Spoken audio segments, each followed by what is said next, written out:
Is that the former royals known as the Duke and Duchess of Sussex, Harry and Meghan, did in fact reach out to Our Gracious Majesty the Queen ahead of the recent memorial service for the late Duke of Edinburgh, His Royal Highness Prince Philip. Hi, good morning, Neil Sean here in the heart of London. Nice to see you today. Thank you so much as ever for your company. Hope you're all keeping well. I don't know what you're doing today, but wherever you are in the world, be safe, be kind and try and be happy. Whatever you're doing, remember, every single day counts and we have to enjoy ourselves. Am I right? Of course we have. Yes, that's the point, isn't it? Live life to the full. That's what I often think. Also, I must just pick up on a story recently that I saw regarding Our Gracious Majesty the Queen about how she didn't wish to be in a wheelchair, and apparently the disability groups are now up in arms. That wasn't the case at all. She has no problem, obviously, with that. It's, personal choice, isn't it? Certain people only use their wheelchairs in their homes. Some like to get out in mobility scooters. It's whatever you feel comfortable with. I get fed up, I don't know about you, with these people attacking everybody. It's your choice, your life, however you want to move around, whether you stay indoors all day, whatever you do. Take no notice of these naysayers. It just gets on your wick, doesn't it? Or is it just me? I'd love to know what you think as ever in the comments below. Back as ever also to your breaking royal story of the day. This truly centres on a heartbreaking real decision when you think about it, because as we told you a couple of days ago now, Prince Harry decided not to return home because London is a dangerous place for that memorial service of the late Duke of Edinburgh.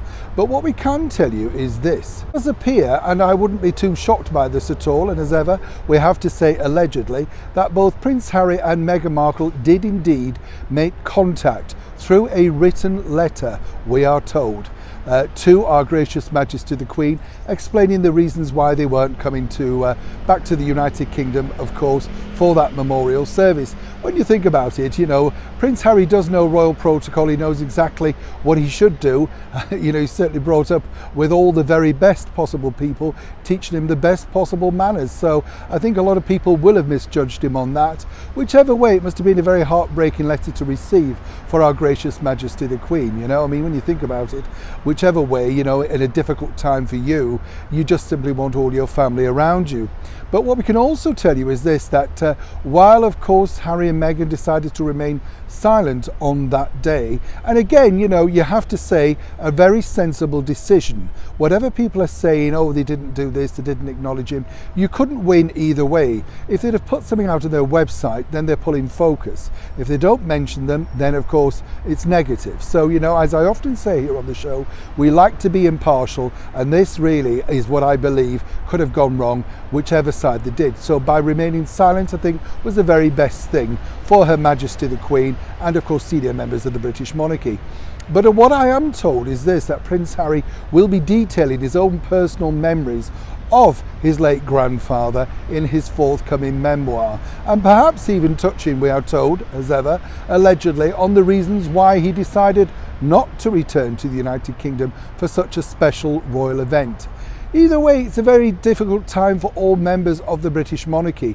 But of course, over here, lots of people still feel very, very sore regarding that Prince Harry didn't really man up enough to come over and pay his respects. I mean, after all, whichever way you look at it, as I said before on the show, I truly believe he will regret this decision.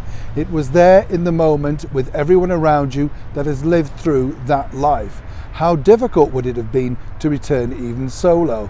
And when you also think about it in the bigger picture, as we also mentioned, all those other royal figures from European countries braved very, very dangerous London. So whichever way you look at it from Prince Harry's point of view, it just makes him look a little bit silly. Nonetheless, no doubt we shall all look forward to seeing exactly, hopefully, the very kind words that he would put pen to paper in his memoir. Perhaps he could redeem himself through that. As ever, when I know more, you'll know more. Neil Sean in the very heart of London.